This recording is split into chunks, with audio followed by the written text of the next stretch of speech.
Hello viewers, is a Mindful Man reading the Eden Plot by Paul G. Brett. So, said Morden, I think I get your drift. You want to get a lot more money in, is that it? Yes, in a nutshell. Okay, well then, let's see what might be done. First off, have you tried entry charges? He knew that some cathedrals had gone in for this, but before Kennington could reply, the phone rang. No interruptions, Tracy, please, he barked into the handset. We have, indeed we have. We've been asking for voluntary contributions for some time, and we're making plans to impose a charge in January, except for those who want to come in to pray, of course. But fewer visitors are coming to cathedrals these days, and I don't think it's going to work. We've got to find some new means of raising money. I want a fresh idea, something up to date, modern, if you take my point. I get it, said Morden, wiping the back of his hand across his mouth. The phone rang again. This time it was the mobile on his desk, sitting there ominously dressed in black. Christ, he said, oh sorry, don't mean to say that. Got to keep on the right side of the Almighty. No, not you, sweetheart. What's the matter? I'm in a meeting. Covering the mouthpiece, he looked up at Kennington and said, It's Claire. She's at university now, bright kid, always was. Raising his eyebrows for a moment, he turned back to the phone. What do you want then? Chicky, money? Thought so. How much is it this time? Okay, I'll get it put in your account. Sorry, can't talk now. Got someone with me. Bye.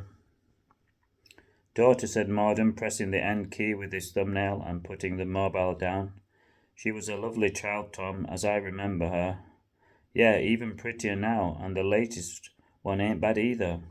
You've got another child? I've got 5. I ought to have the snip, really, but you know how it is. Anyway, where were we? Entry charges on the way. Next is your cash flow sorted.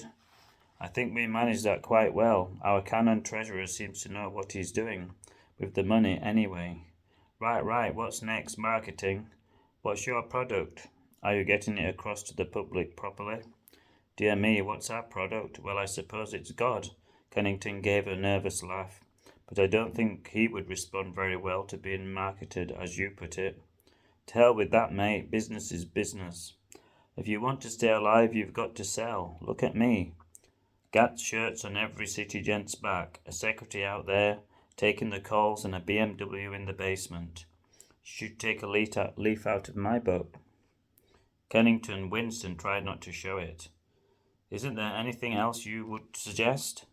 Well, there might be, he replied. I'm working on a new venture at the moment. The menswear business is off the ground, and I've got a man looking after it now. I'm branching out into something else. Kennington looked at him with renewed interest. It doesn't change, he thought. What are you doing now, then? Well, you know, mobile phones have been selling like hotcakes everywhere. Don't you know? Soon every executive will have one in his briefcase. There'll be one glued to every kid's ear, and no woman will feel safe in a car without one. Problem is, we've got to rapidly increase the number of base stations to get the coverage up. Kennington looked at him in incomprehension. What I have is places to put up the masts. Every hill should have one, and every tall building, and you've got one of them, haven't you? Your cathedral tower. You have got a tower. Taking a deep breath, Kennington replied, yes, and then paused. Yes, indeed, we've got a tower. In fact, we have the tallest tower in the country and probably for miles beyond. But it was built in the 14th century, and it's an historic building. I couldn't put a phone mast up there, could I? Why not? We could disguise it to look like a spire. It'd be a monopole with an aerial on top. You could have a cross on it if you want as well. It'd be a winner.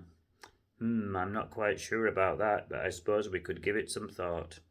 How long have you got before your diocesan moneybags people drop you in it? A month, 2 months? No, a bit longer than that, I think. The diocesan budget for next year has been fixed, but I won't need the money until the summer or so. Well, I want my masts up right away. I could help you out sooner than that. It'd be a cracker.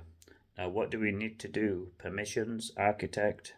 Kennington gave him a name. You write to him straight away and tell him the plan. Copy to me, of course. We'll have a new spire up there in no time. It'd get you a rent of 10K a year or more, perhaps a lot more, for something like that. What about it? Interested?" "I'm overwhelmed," said Kennington, his face working furiously as he tried to come to terms with the idea. "Come to think of it, you could sell it to your fiery cannons. And all the rest of them, as a parable. Didn't you keep telling us about them? The heathens on the ground all getting in touch with each other and the technology pointing up to heaven? There's a dozen sermons in it for you at least." "Well, I suppose we could suggest that this is a way of saying what church spires were designed to say in the Middle Ages. It would bring the church up to date, and if we can disguise it, our fabric advisory committee people could hardly object. I'll have to think about it very carefully, though, you know." "Don't leave it too long, mate, or you'll miss the tide." Some hours later, Kennington was walking towards King's Cross to catch the tube, when he caught a glimpse of a familiar figure. What was Acton doing in these parts, he wondered. Returning home, his mind full of budget cuts and mobile phones, Kennington went into the pantry at the back of the deanery. It was not as rambling as the medieval house his predecessors had lived in, now a solicitor's office, but it was still a decent size, and it was outbuildings. Every house should have these, he thought. Where else can a man keep his apples? And where can he put the mower, and the wife's car, and Nicholas's boat? He was there when the doorbell rang. A few moments later, Philomena brought his visitor through the kitchen to find him. "Ah, Harry, I'm so sorry. I've had a rather tiring day, and I'd come out here for a bit of relaxation.